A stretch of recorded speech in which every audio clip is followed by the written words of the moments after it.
Hi everybody, Martyn at Flicking Feathers again today, and I'm tying an RS2. It's an absolutely fantastic fly. Catches trout everywhere, although it is probably associated with Colorado or other rivers in the States and fishing tailwaters and all that. Like, this fly will catch trout in every country that trout are found. As always, I'll put a materials list in the description, along with a link to the Patreon page for anyone that wants to support the channel, get access to the members only content and be entered into the giveaways. You can also subscribe, hit the bell button so you get notified of the new videos, and I'd really appreciate it if you shared the video with somebody you think would be interested. So I've got my hook and my vise. This is a size 20 TMCO 101 straight eye, and I've just started some uni 8/0 and rusty done. Now the 20s I would say is sort of kind of right in the middle of the size range that you would tie these. You know, you'd 14s to 26s or something's all acceptable depending on where you're fishing. So I've left the tag end of my thread long, and I'm just using it to control the wraps on the way back, and as they go I'm letting the thread wraps take the tag end onto the top of the hook. And I'm going to actually look down from above to make sure that when I'm at the bend, this tag end is exactly on top of the shank. Now for my tail, I'm using Microfibbets.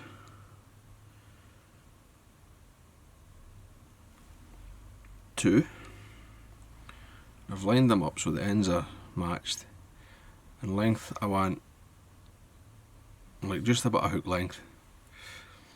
I'm going to tie them in at an angle with the butts pointing towards me, and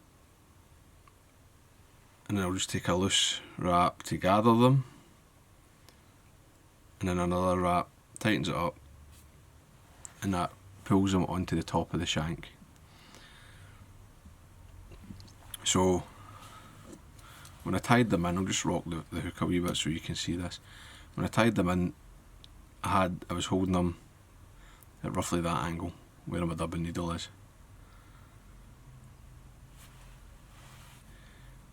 So that the thread just pushes it and gets them right on top. It's quite important that they're sitting exactly on top of the hook. It makes splitting them much easier. And I'm just splitting them by pushing my fingernail in.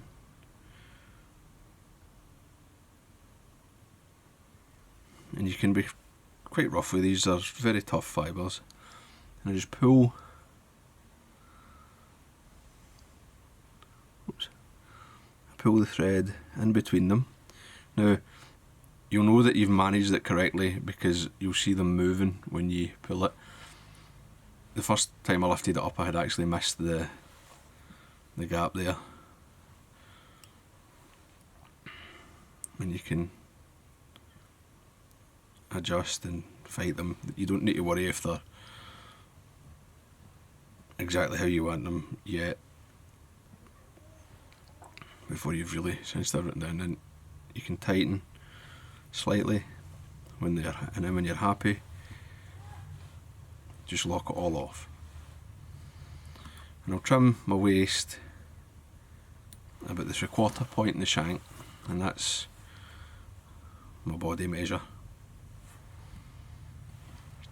Now, dubbing Superfine, whatever colour you like, right? Greys, olives, brown, black even.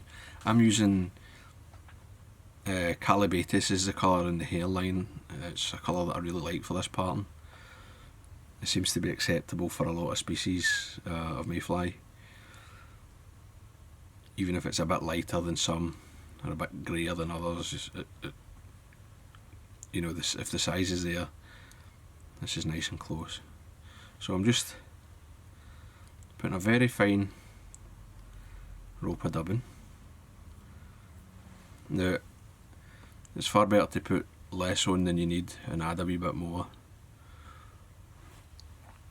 And I've left a bit of bare thread, so I'm going to use that bare thread to get back to the tails, and then just as I'm starting the dubbing, I'm going to take my first turn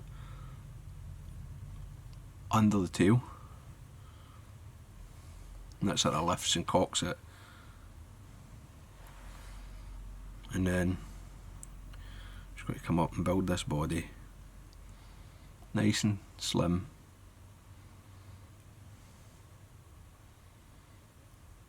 I don't like that. On the camera it shows me, you know, you can see everything, just a wee sort of the taper, and that wasn't quite even. But I can't see that with my eye, but if you can see it on the camera, it's kind of annoying. So I'm just building this up as I go.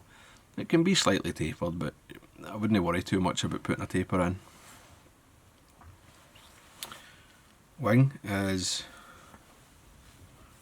Antron, and I'm using, again, same as the tail fibbets, I'm using a bit of dun Antron. You can use white, grey, whatever. If you don't want to use Antron, you can use like CDC or some soft feather. I just like the Antron, it's nice and durable, it's easy to tie in, it's easy to handle, especially when you're tying very small. Now on a 20, just got a single strand of Antron from the card, right? You don't need to split it, just tie a wee knot, and like a single width from the card will get you, I mean, I've already tied 8 flies and I've still got at least half left. So just make sure your thread's sitting at the start of the body at this sort of 3/4 point, maybe slightly in front of it. And we'll just take 2 turns, just pull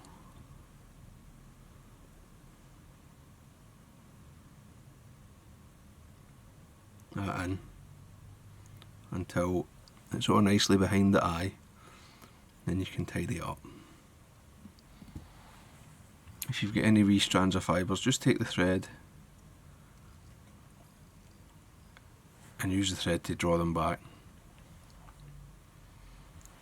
That's your wing in. Don't cut it yet. Get some more of the dubbing. Now I'm using the same colour, but you can also adjust the colour of the thorax. If you want, you could darken it down a wee bit, which would be a nice touch. I don't know that the fish care right enough. So again, nice and tight, fine dubbing noodle. I'm just going to check that I've not got any strands of Antron there. I'm just using up that bare thread, and then I'm going to dub back, go up the hill, if you like, towards the wing. When you get to the wing, lift it and take a turn in behind, or 2, just to cock it, and then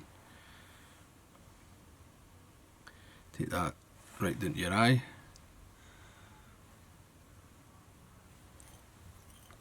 And then just going to whip finish.